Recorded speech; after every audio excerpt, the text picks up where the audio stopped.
Hey there, Doug here. This week's bonus interview is with a Jersey guy, and I love talking to Jersey guys because I'm from Jersey. And I'm talking about master level psychic medium and spiritual advisor Artie Hoffman.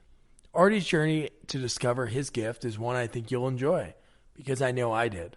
He has a great book called Angels and Airwaves that has really helped a lot of folks out, and he has some appearances coming up. To find one close to you, check out his website, artiehoffman.com. And his book's for sale there as well, so I'll put the website in the show notes. Enjoy this episode and subscribe to our podcast so you don't miss out on our amazing interviews with folks who worked on movie sequels and our reviews of them. Enjoy listening to Artie's story. So what you do is fascinating, but I'm interested in how you got to where you are right now. So where did your story begin? I know you're a local Jersey guy like me. Did you grow up in New Jersey? Yeah, I was born and raised in New Jersey. Yeah. Well, to start from the beginning, I wasn't born with the gift. And, I didn't have jack crap until I was 27 years old. And I have friends, who came to a near-death experience. And when they came back, they were born with the gift. That wasn't me. And then I have friends who were literally born with the gift. Again, that wasn't me. And, I was very frustrated in my life at the age of 27. And here I am, I'm struggling with the inner core of my life. It's weird because, I have another business, that I do that's, pretty successful. And, at the time back then, I'm married with child. And, everything's going great. And, everything's going smooth. My family loves my wife. My wife's family loves me. We have a nice home. Everything's nice and smooth. But yet, and my business is doing good. But yet, I still wasn't satisfied inside. And, even with my marriage, I was okay with it. Not the greatest, but I was okay with it. But yet, something still was burning inside me. And I'm sitting in my home office downstairs, and I'm having a conversation with God. I said, God, I need answers. I need clear answers. And I said, please don't scare the hell out of me when you give me these answers. So I go upstairs to my kitchen, and because I had my home office in my basement. And so I'm in the kitchen, and there's a bunch of junk mail there, and I'm sifting through the junk mail. Usually I just throw it out. But this time it's like I'm looking through it, and there was a postcard. And it said, how would you like to develop your psychic ability and intuitiveness? Go to the Edgar Casey Foundation for this one weekend seminar. So I looked at it. I said, wow, this is interesting. I thought either you were born with it, either you had it or you didn't. I didn't know you could actually learn how to do this. So I asked my wife, who was my wife at the time, I said, you want to do this with me? I said, this looks like fun. It looks like it'd be pretty interesting. She goes, I don't give a crap about that. She goes, you can go if you want. I'm not interested. So I said, all right. So I went away for that one weekend. Where was it? It's in Virginia Beach at the Edgar Casey Foundation. Oh, okay. So I go there, and it's a large room, and there's about 50 people in the same room as me from all different parts of the country. And so we're all sitting down, and the leader of the pack is, talking to us about spirituality and has the beautiful music going on in the background, and they're getting us in that meditated zone, and they just taught you how to be very unconditional with your thoughts and your minds and your love and all that. So they broke us up into groups, and they said, whoever you're with, they said, there's no judgments. Whatever information you get, just share it. No matter how stupid, how wild the thoughts are, just share it. Even if you don't understand it, you might not understand it, but the person who you're reading could very well understand it. Yeah. Well, it turns out that a lot of people were telling me I was pretty accurate with my readings, what I was saying to them. And I was like all excited that I was able to connect to people and that I was able to tell people about themselves who I never met before. I was just so excited. Was it excited mixed with a little bit of not fear, but were you like, how am I doing this? No fear. Yeah, no, I just couldn't believe that this exists. Yeah. That I could actually even predict. And then later on, when I went home, I got myself a deck of spiritual cards. and I was reading for friends and family for a few years, and I was making these predictions about the future. And I thought I was just like a little kid blowing smoke up their ass. I'm just telling them what I'm thinking, you know, Yeah. and not knowing if anything I had to say made any sense or if it was going to come true. But people were consistently telling me that my readings and my predictions were coming true. And I was like, you know, that like, you know, feeds the fire, you know, it motivates me. And I started to become more and more popular and because of it. And people wanted to get read by me, you know, like my friends and family. So what happened was I got to a point in my life where I needed to make a lot of extra cash because I borrowed money that for an investment that I thought was definitely going to pull through, and it didn't. But the moment I sold my investments, it started taking off like a bat out of hell. And when I say the moment I sold it, and so now I had to pay back the people who lent me the money because I was out $5,000. So I'm thinking to myself, how am I going to make up this difference?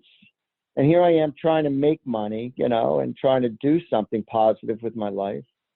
And I'm sitting on my couch. I said, you know what?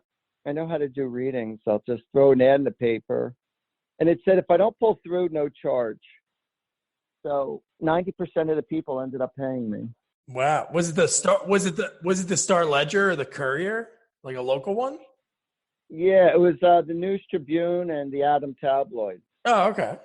So I put the ad out, and then it was just word of mouth, like a bat out of hell. It just started spreading more and more. Wow. So now I've been doing this for 31 years, and I've read for over 29,000 people. And you know, it's just been a really, really interesting ride. I bet. And you know, and I've been on TV. I've been on major radio stations. I saw I some. now have my. Oh yeah. Yeah, I was looking at your website. We just moved out to West Jersey, so we're out in the Clinton area. So we get Fox Philadelphia, and you were on like their 100th episode or something, right? Yeah, That's that pretty was cool. really cool. I bet. Yeah, and I told him, I gave him a number. I gave him a 3-digit number. I said, I don't know what this means, but it's going to mean something very powerful to you. And during that 100th anniversary. And what ended up happening, that number, I don't know, it was like 324. I forgot what it was, but that was the day his mother ended up passing away. Oh, wow. And, you know, not that I predict deaths. I didn't know what it was about. So, but yeah, so that was pretty crazy. And I'm still on that show every once in a blue moon. They have me on. Oh, cool. And, you know, but I've been doing a lot of Artie parties. I do lots of local events. I do fundraisers. I do public speaking. You know, what's interesting about what I do is that, you know, I always wanted to become a therapist, you know, going through school, but I suck at school. I always sucked at school. I was never a scholastic person. I was very well liked, you know, I was entertaining. I was like the class clown in a sense. And, you know, my fellow classmates and my teachers thought I was funny. Not that I was trying to be the class clown. I was just being myself. I was, you know, if I saw a moment that I thought was humorous, what was on my mind was on my lips. But that's growing up in my family. It was like second nature to me, you know, it was like not a big deal. And so anyway, so I wanted to become a therapist, but I didn't have the brain power or the patience for books and all the extra money that it took for all the years of college and stuff. And so now that I'm doing my psychic stuff and I've learned how to do that, and I get all the messages about people, about their life and about their future, and, you know, not just emotionally, but, you know, I see the future and medically, and, you know, whether it be for the people or for their pets, and, you know, legal advice, and, you know, and I didn't go to Harvard or Yale. You know, I'm not a veterinarian. I'm no doctor, but yet the angels give me the answers of what's going on in people's bodies or their pets' bodies and stuff. And, you know, it's just really amazing when the people tell me, when they come back and tell me that my my diagnosis was right on the money, and it just blows me away that, you know, that this exists, that I could do this. And the funny thing is, you know, I have therapists who come to see me for advice, and which is really cool. And like I said, I have no college experience, but, you know, I wrote a book called Angels and Answers. And in my book, it says that I went to college I went to Boston University and Maryland University for 2 years, but that was just to visit my friends. And, you know, and like I said, you know, it all has to do about blind faith.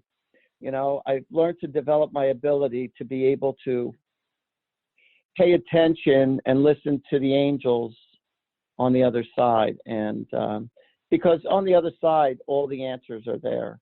And subconsciously, we do have all the answers to life, subconsciously. And a lot of times we don't follow our gut, you know, because our ego wants what it wants in the moment. So we go against our gut, and then we get ourselves in trouble, and then life goes on. And based on our choices. But, you know, I'm a very spiritual person. I'm not a very religious person, although I do appreciate my religion. I was raised in a Jewish family, and we were raised conservative. So, you know, like I said, you know, I'm very spiritual. I 100% believe in God. I 100% believe in angels. And we all, every single one of us, has at least 2 guardian angels around us 24/7. And all you have to do is ask for their help for whatever it is that you need. And when you're dealing with crap in your life, you know, I say my prayer. The prayers that I say every day is, I call upon all my loving guardian angels. Thank you for intervening into my life today. Thank you for blessing me with happiness, peace, serenity, and balance. And thank you for bringing true love and prosperity into my life. In the name of the Holy Spirit, amen. Oh, and thank you for also opening up my heart, mind, and soul so I could understand all the wisdom and all the answers from the spiritual world, so I could deliver all the right answers to the people who need them. And yeah, so that's my prayer that I say just about every day. Wow. And it really works. And you know, when crap hits the fan, I choose not to really worry about next to nothing, because you can't do anything about it when something has already happened. All you could do is just make the best of whatever it is in the moment. You know, it's normal and it's human to get upset when things are not going your way. But if you want to heal from a situation, it makes no difference what you want to happen. But if things are not going your way, and if you want to heal from the situation, you need to come to a place of acceptance within your heart and within your mind. And so that you could accept what is and allow time to heal. And then you move on with your life. You got to keep on doing whatever it takes to move on with your life.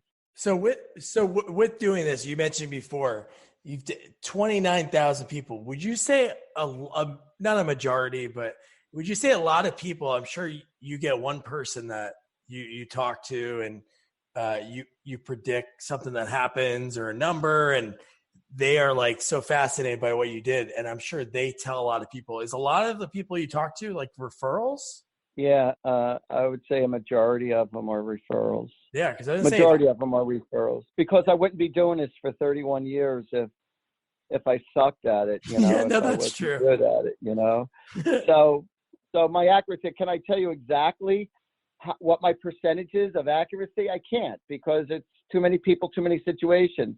Oh yeah. But I could tell you the majority of the time I am right. I'm not right all the time. Nobody's ever right all the time.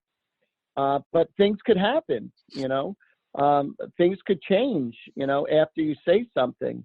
You know, sometimes when you make a prediction with somebody, there are certain things, come hell to high water, it's going to happen no matter what. Yeah. And then other things has to do with a spider web of choices, you know, and based on where you are in your life.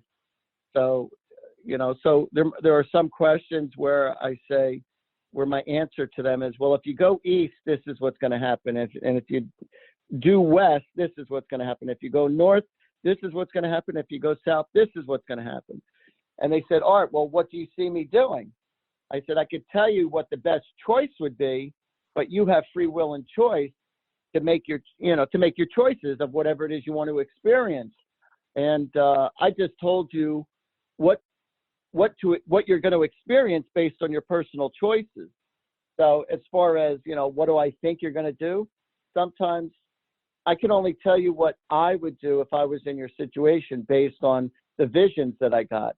But just because I tell people the right answer about this, that, or the other thing, if their ego is that strong or that bullheaded, they're going to go in the direction of whatever it is they want to experience or want to make happen, and then a lot of times it will blow up in their face. And, but that's not my issue. It's not my problem. My job, my blessing to everybody is that while they're with me in the moment, I give them my everything. I give them my heart, my soul, my attention, my love. I give them everything. And then once they leave me, I gave them all the answers while they're with me. Once they leave me, they're on their own. Yeah. I don't follow up on people. Yeah. NFL para todos neste dia de ação de graças, com uma semana de Game Pass por apenas R$ 4,99. Junte-se a nós e assista a todas as partidas, em um dia inteiro de futebol americano, com muitos touchdowns e tradições icônicas. Celebre o dia de ação de graças por apenas R$ 4,99. Assine agora em @dazon.com/NFL. Yeah, so you have a couple events coming up, and I'm going to put this one out soon. So October 10th, a Bella Salon and Spa, people can call in. That's in Ocean City. Call in, schedule an appointment, and then they're able to get a private reading. The 13th, October 13th, downtown Freehold Jazz and Blues Festival. That sounds pretty cool. Yeah, that's really cool. So that's an outdoor event. Where do you usually do the readings? Do you have like a home base? Yeah, I have a home base in Woodbridge, New Jersey. But just to let everybody know, it's Ocean City, New Jersey. It's not Ocean City, Maryland. Oh, New Jersey, yep. So I just wanted everyone to know that. So if they wanted to meet me in person or get a private reading, and if they wanted to do just a phone reading, that's fine too. Oh, cool. Now there are people who are intimidated or afraid to call me for a reading. So if they wanted to just send me a picture of their loved one or who passed away, if they wanted to communicate to the other side, they could just text me a picture, and I could do a text. Message reading for someone. And just by looking at a picture of someone, you ask me the question of what it is you want to know about that person, or let me know, did they pass away, or let me know, is this your lover? Do you want to know if they're the one, or are your kids okay?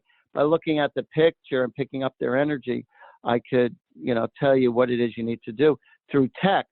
But if you want to, because some people are just intimidated and don't want to talk to me, not because of me, but just because they're afraid or intimidated.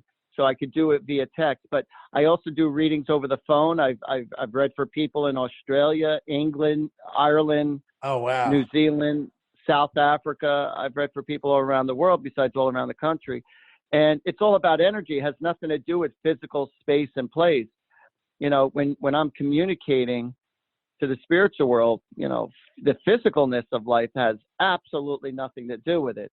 It's all about my spirit communicating to your spirit, and or feeling what's going on and then explaining it to you on a conscious level.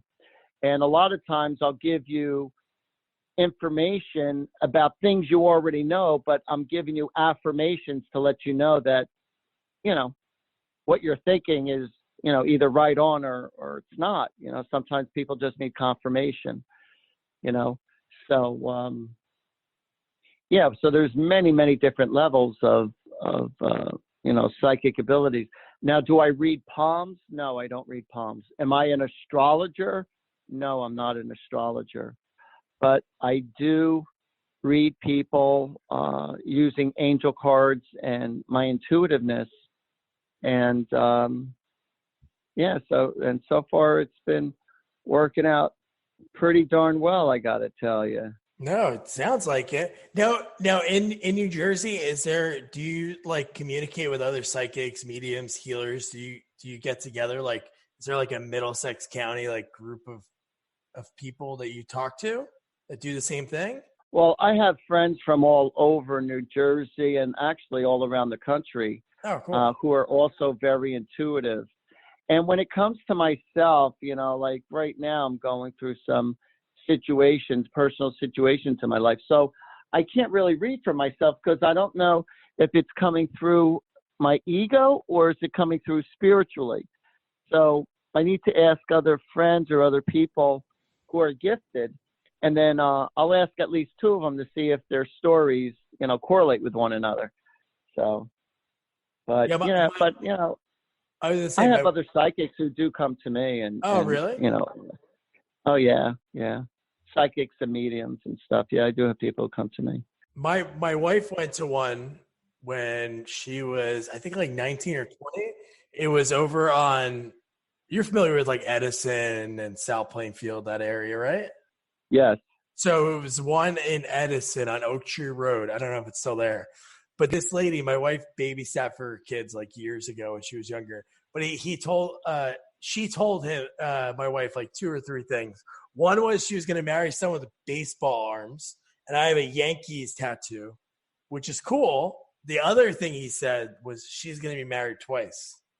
So that gets me a little nervous, but because it's both our first marriage. So Well, then I suggest you repeat your vows. Then that will be married twice. That is true. I'm gonna do that. Our anniversary is coming up, so I'm gonna maybe I'll make sure we do that at dinner. Yeah, you repeat your vows. No, you're making an official thing. Yeah, that's a good idea. Look at that. You're already helping me out. So what was Artie Hoffman doing before? I know you touched on it a little bit. So what were you doing like from birth to 27? Like what career path did you have before this moment happened for you? Well, it's interesting. I was very ambitious growing up, and I've been working since I was 11 years old. Oh, wow. What was your first job? Delivering newspapers. Oh, nice. And, but I also, I can't say that. That was like when I got paid for a regular job. No, but I was also enthusiastic. I was the one that was cutting grass. Oh, okay. And I was shoveling snow and anything to make money, that was me. And by with the job that I own now, that I have now, I've had about 21, 22 different jobs in my life up to this point. So including my mediumship and my other business, which I'll tell you in a second. Oh, cool. That's about probably 23 or 24 jobs that I've actually had. I've been everything from, let's see, like I said, cutting grass, shoveling snow. I worked for different gas stations, pumping gas. I worked for different restaurants, bussing tables. I worked for a flower shop. I worked for a newspaper outfit as the district manager and not just the newspaper boy. I worked in construction. I was a laborer in construction. I worked for a cleaning business. And, like I said, I was really, really, really, really busy and growing up. But I loved it because I love to work. I love to make money. I'm a people person. And so then, I moved out to Florida because I was a teenager at the time, like 19 years old. And I had no talent because I wasn't a medium or psychic at the time. And I was living at my parents' house, and I said, I need to depend on myself on something. I don't want to just, do stupid bit jobs my whole life. And so I moved out to Florida where my friends were, and they bought a cleaning business. And I was working for them for a few months. I couldn't stand working for them. I couldn't stand the clients. I didn't like my job. It's like, the people were very snooty because I'm not even going to say the area because I don't want to bash anybody. Yeah. But I was in a very affluent area, very affluent, and they were all with their nose up in the air. And I get along with everybody, but it was just, and then my roommate who I grew up with, he went down there with me, And he was really moody personality. And I said, you know what, screw this. And so I moved back home to New Jersey. And I said, you know what, until I find a regular job, I know how to clean windows. So I threw an ad in the paper, and the window cleaning business started taking off. And then the wintertime comes, and I couldn't do windows anymore. So I started to clean houses, and that started taking off. And then one of my guys who I used to work for, one of my friends, this guy I worked for from Staten Island, he asked me if I would manage his gas stations, his 2 gas stations, and I did. So I was like juggling all that, and then I just picked sticking with the window cleaning business. So the name of my business is called Peeping Tom's Window Cleaning. Whoa, that's a really good name. Yeah, and on my card it says binoculars not included. That's so great. And that still is around today? Yep. Oh, that's awesome. Yep. And my logo behind my card, I just started this a couple of years ago. I've had the business now for 36 years. Oh, wow. And it's based out of Woodbridge too? Yeah. Yeah. But I do it mostly in Morris County, Union County, and Somerset County. That's where I concentrate my business. Okay. So, so on the back of my card, it says Peeping Tom's Window Cleaning. Everyone enjoys looking at a nice piece of glass. That is good. That's so great. I'm not in that. I'm out in Hunterdon County, but I'll make sure all the stuff that we mentioned, like your website, your book, everything, I'll put in the notes of the episode so people can go check you out. Yeah, with my book, I'm very proud of. I'm in the process of writing a second book now. Oh, cool. And my first book that you can get on Amazon.com, or if you go to ArtieHoffman.com, you could just order it right online there. And you could order it. And so a lot of people order more than one book because it made such an impact on their life, that not only does it explain about life itself, but it also gives you a lot of understanding about your own life and how you're thinking and how you're feeling. I mean, I really touch into people's lives. And, like I said, the biggest compliment I could ever get, which does happen, is when people buy more than one book and they just want to hand it out to all their friends and family. Oh, wow. And it just blows me away. I'm just insanely flattered. And so this book it has 12 angels and saints in there, and it explains about the purpose of each angel and saint and how they could help you out, and a little bit about them. And I also explain about life through the eyes of spirituality, and it's a very simplistic reading book, and you're going to be absolutely floored and amazed on how easy and simple life could be, and then how much God really loves everyone unconditionally. God is not a vengeful God. He is not a punishing God. That's not that spirit at all. There is what's known as cause and effect. If you screw up in life, yes, there is a balance to life, to the universe. It's called karma. So with every action you do, there is going to be a reaction, but it's not that God's punishing you. It's just you get a natural reaction to your action. So if you put out positive things, then positive things will come to you. It might not come to you in the way that you want or in the way that you think it should be, but it will come around in a different way. So I'll give you an example of that.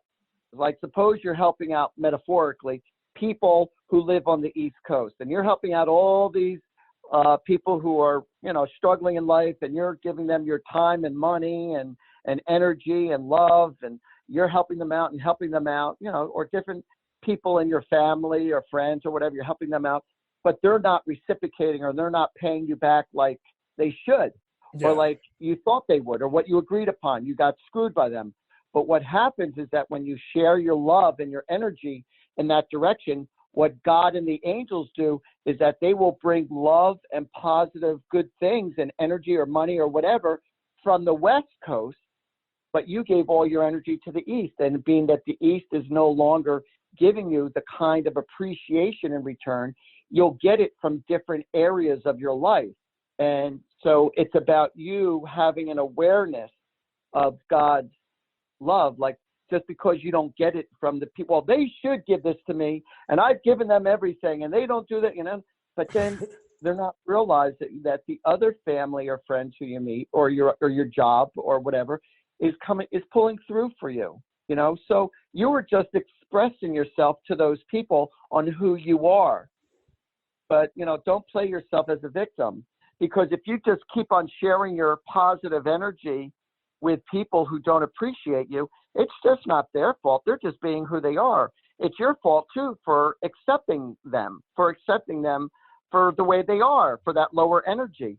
So it's up to you. If they're not willing to compromise with you or appreciate what you're doing, then you need to let them go and then start new chapters in your life, or pick new friends, or get a new job or a new partner, whatever. So, That's amazing. What's the second book going to be like? Is there something that you learned from writing your first book? Like the whole process with working with like a publisher and stuff. Is there something that you learned that you're going to do differently with your second book? No, it's actually, it's more of different life circumstances. It's It's such a short book. The problem that people were telling me that the only thing that they didn't like about my book was that there wasn't more information about what I explained the topic very well, but it's like they loved it so much, they just wanted more of it. So I'm creating more of it.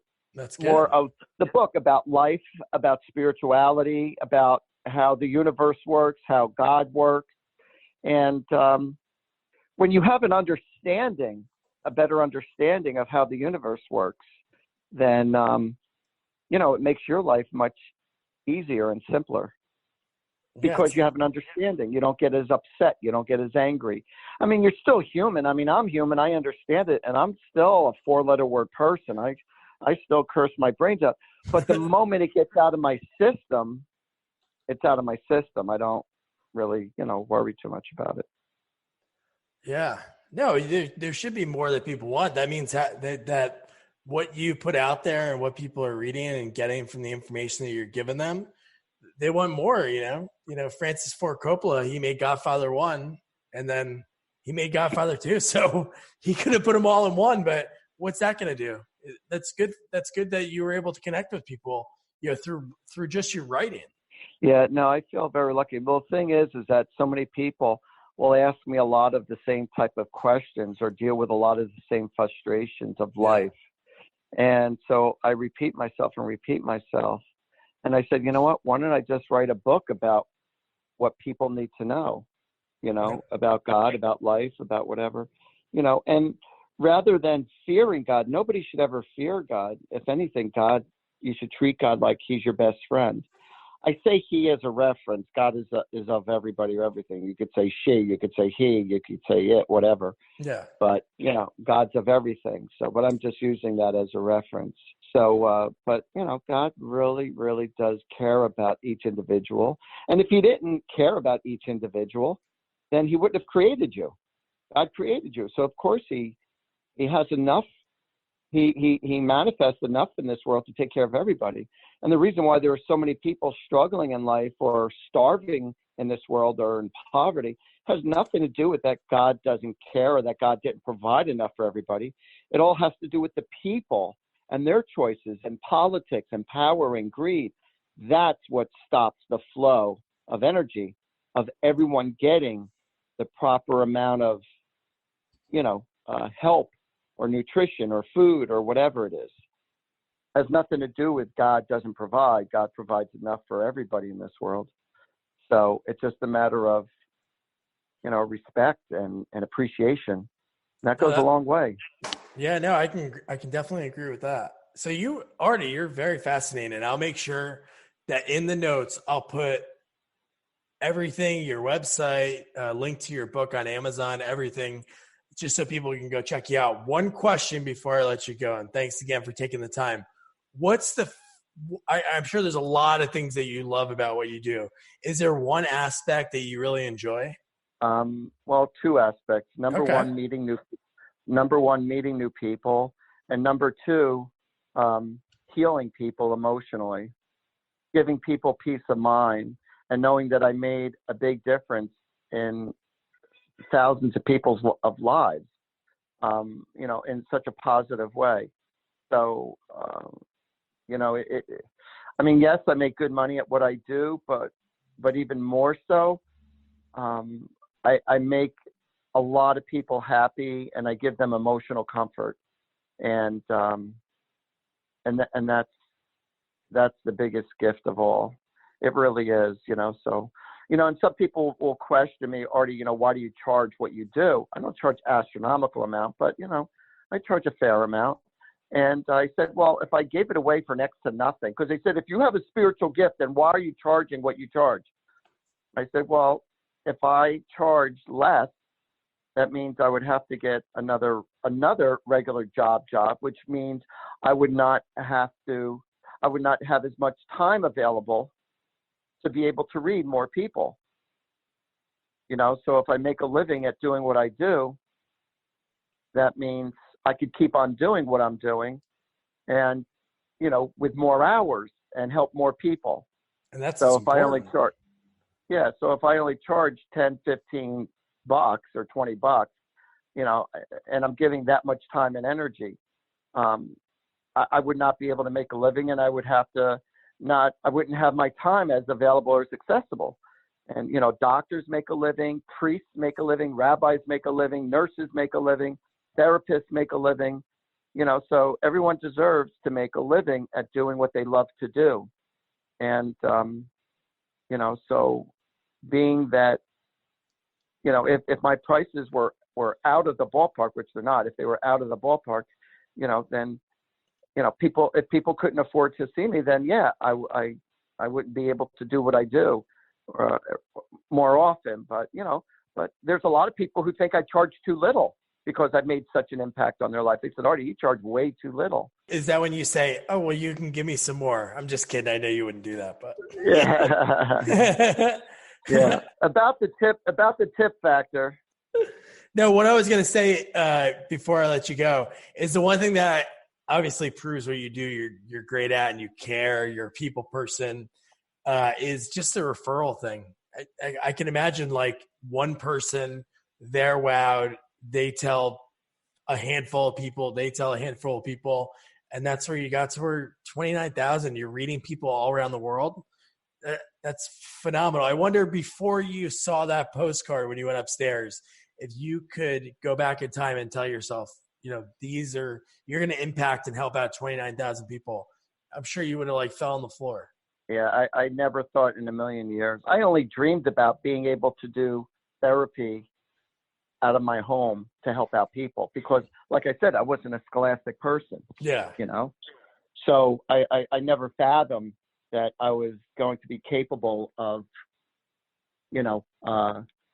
helping out people, so many people on an emotional level. And then they recommend me. So every single time somebody calls me, which is a lot, whenever somebody calls me and says, yes, I'd like to book a reading or I'd like to book a party, because I do Artie parties also, where I go to people's homes and I read for their friends and family. Oh, cool. And I do public events too, and I do fundraisers also. So, I do a lot.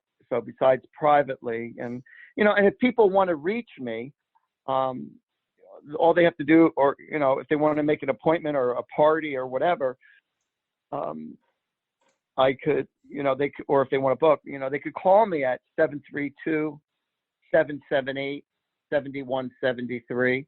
You can call me or text me, or you could even email me at artiehoffman@gmail.com, or better yet, go to my website, artiehoffman.com, and you'll see all about me. Awesome, Artie. Well, thanks so much for taking the time. It was great talking to a local Jersey guy, and have a great rest of your night.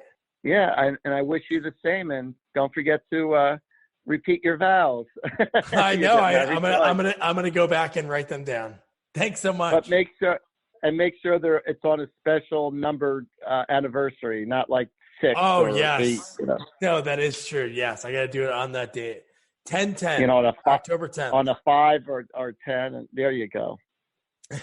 Have a great night, Artie. Thanks so much. It was a pleasure. Yeah, it was great. Bye. Thank you. Wasn't Artie great? Find him again. It's artiehoffman.com. The link's in the episode notes.